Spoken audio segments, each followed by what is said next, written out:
Welcome to the Balanced Body Podcast. I'm Chantel Lopez, co-owner of Pilates Collective in Sebastopol, California. And this is Melissa Kakavis, and she's going to be helping me today. We're going to be doing a very basic, very simple exercise called pelvic clocks. Now, you've probably done pelvic clocks in some form before, but today we're going to be working with specific imagery to go deeper into the lower abdominals and to get deeper low back relief. So Melissa's going to go ahead and lie down, just in this constructive rest position, knees bent, feet flat.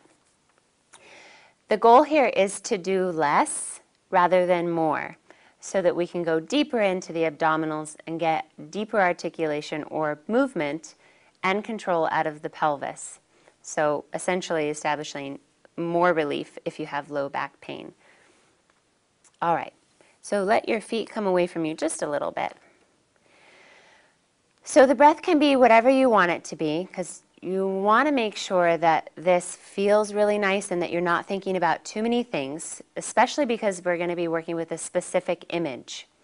So if you can imagine your pelvis as a bowl, the base of the bowl is the part of the pelvis that you're resting on. So it's the part of the pelvis that Melissa is resting on now. The sides of the hips come around to make the sides of the bowl. You're going to imagine a heavy steel marble in the very center of your bowl.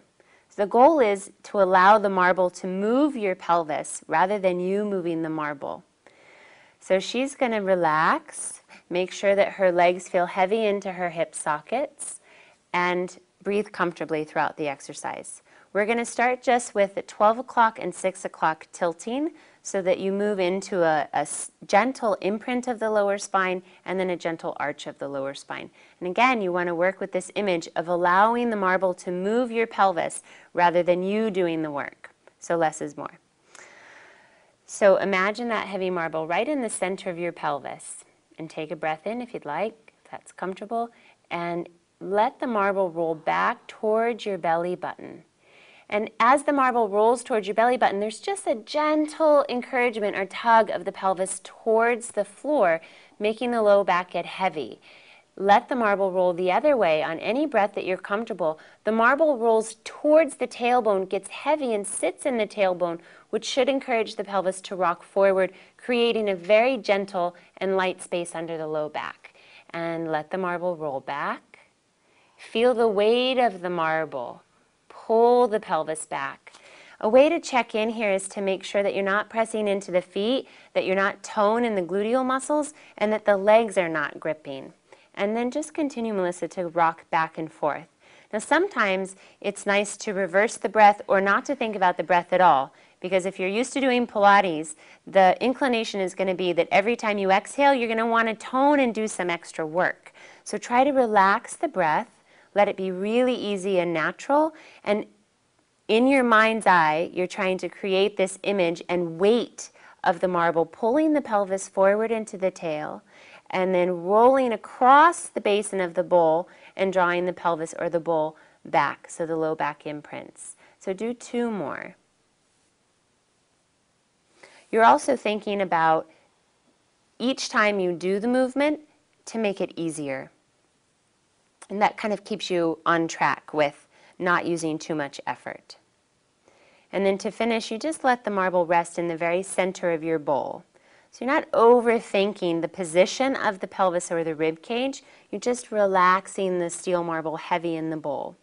So then we take it across the pelvis, typically 3 and 9, and it's the same exact thing. So any breath, anything that's comfortable, you're welcome to start with an inhale if you're used to that as a preparation. Without moving the ribs, she's just going to have a gentle rocking feeling. And then back to center. The marble rolls across the inside of the bowl and lets the hip tip and get heavy. And then back to center and then rolls across. So think of doing a little less work here. And keep the legs relaxed, so you're not trying to move the pelvis with the legs, but you're not trying to stop the pelvis with the legs either. The legs are really heavy here. Feet heavy, beautiful. That was perfect. Feet are heavy into the mat. Leg bones are just sliding into the hip sockets with a lot of ease. Do a few more here, Melissa. The other ways you can check in with this exercise is just to make sure that you're not guiding with the rib cage, because that is very common. It's really easy to want to create the movement instead of just allowing the movement to happen. When you allow the movement to happen, working with this specific image, you're really able to go a little deeper. So go ahead and rest in the center now. And then just take a breath here, deep in through your nose, and as you exhale, just let your body get really heavy into the floor.